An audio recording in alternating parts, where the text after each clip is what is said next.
This is part 7, where we're going to see what happens on the night and we're going to reflect on how it all went.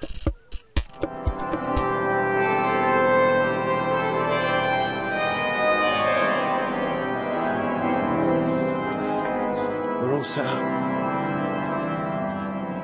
There's currently a service going on down the other end of the cathedral with the organ in full splendour. This is all working and connected. Had some trouble with the screens in that we're kind of down to 5 at the moment. We had one crash and break on the floor, and a couple of them not really work very well, but other than that, if you look at the this is the high altar in Norwich Cathedral.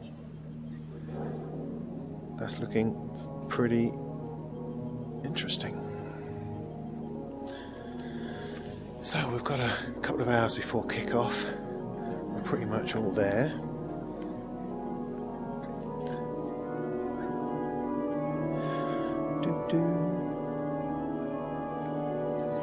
Ooh, we may have a projector running as well. Let's have a look.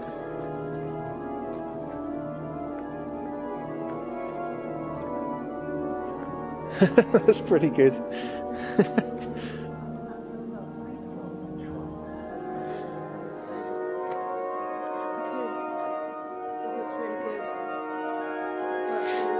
It does, yeah.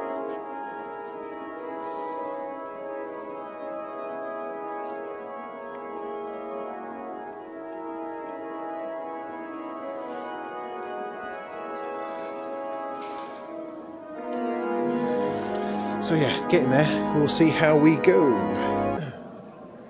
Okay, it's about 5:45, so we'll be starting soon. The service before us has now finished, and people are starting to mill around. I had all sorts of technical problems with the screens, unfortunately. I had this problem where Easy Worship just seemed to clam onto this one particular projector and won't let go and let me change the resolution, and it's been driving us bonkers. But we currently have, from the original 8 screens, we're down to 4. We're down to 4 and a projector, so 5. So that sort of works, I suppose. But oh, it's the last minute hitches. It doesn't really have much to do with the surface. It's much more to do with the higgledy-piggledy way we're trying to plug everything together. But currently, the high altar is looking fantastic. We're just preparing, really. Got my little pod of stuff here, ready to go at a moment's notice. Should be very interesting indeed. Well, let's see how we go.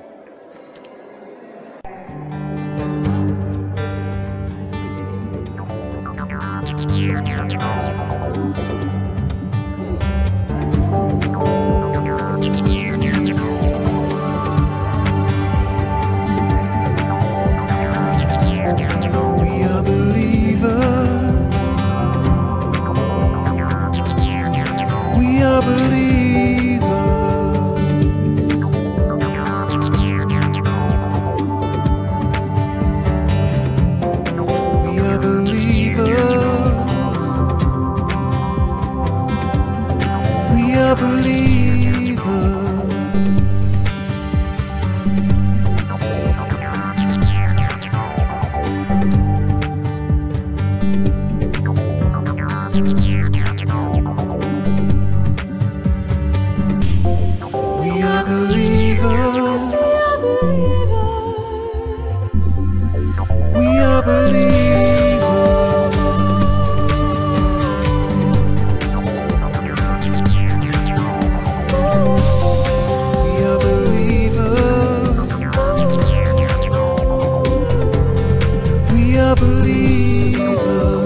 So here we are, the morning after the night before, and with a bit of post-gig analysis. Well, the good news is that the Surface performed flawlessly, kinda.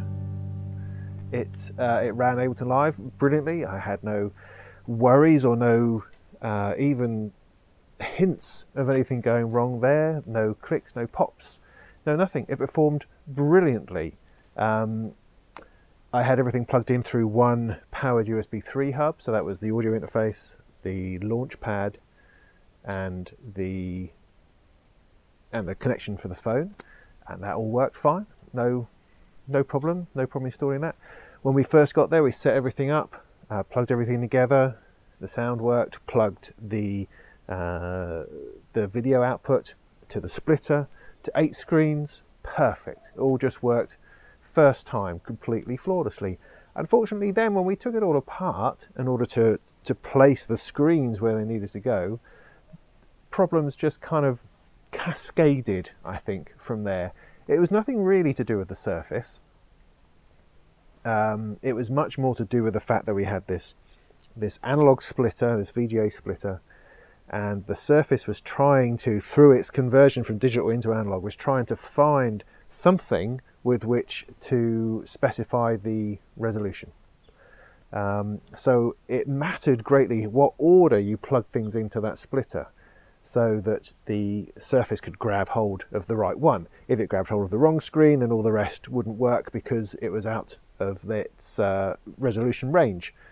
And we ended up with a situation where, essentially, because we've plugged so many things in and out, the Surface just got confused. It seemed to get stuck onto the resolution of one of the projectors, and even when that projector was no longer connected and had nothing to do with it, it would not re-find another screen.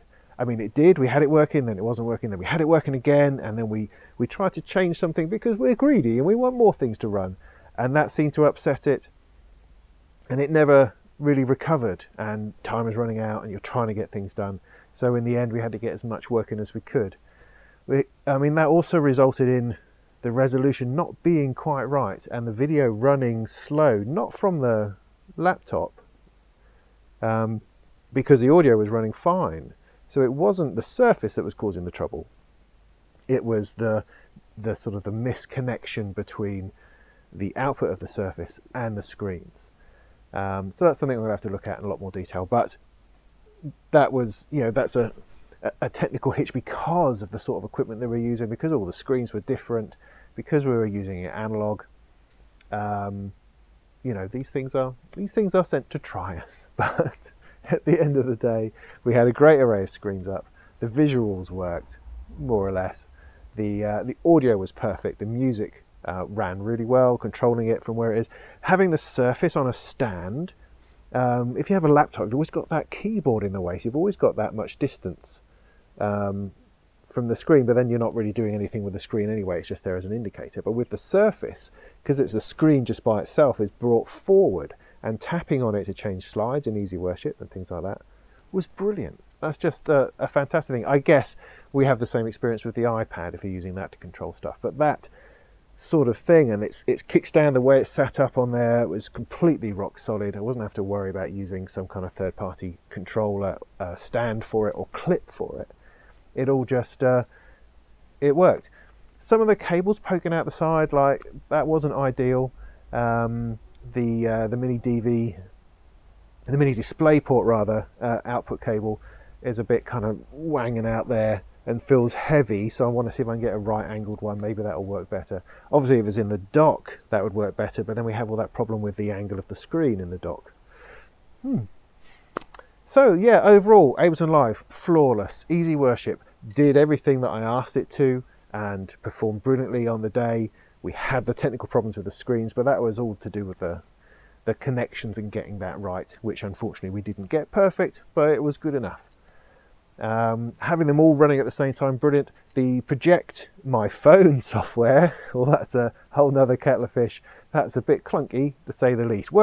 It works perfectly. Plug your phone in, it comes up, but you can't project it to the other screens, and I was having to fiddle about by duplicating the surface screen to the screens and then going back to extended, and that could be seen on the screens as I was doing that. So although it was a good, fun, sort of quirky thing to have, I don't think I'll be using that again, frankly. But hopefully in time we can upgrade our equipment to perhaps an HDMI based, and then we could use the projector TV, push to TV box, less cables, more control, and those sorts of things. But we have no budget, we don't have any money, so yeah, we make do with what we've got. And there was one casualty of the night, which unfortunately was my my Super multi-touch screen. Took a bit of a dive and had an argument with a 1,000-year-old marble floor, and came off worse, funnily enough.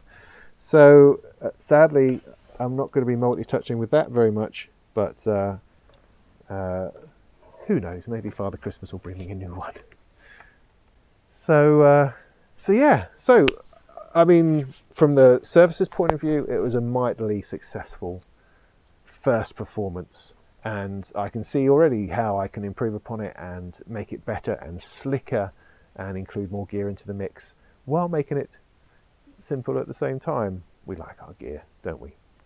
So so yeah, that's it. We've got our next gig in a couple of months, so I can work towards that. But in the meantime, I'm now able to sit down and spend some time talking to you about Ableton Live. So that'll be the next video, which will be coming up soon, all being well. So stay tuned for that. And subscribe, Facebook, all that sort of stuff. And come and say hello. Cheers.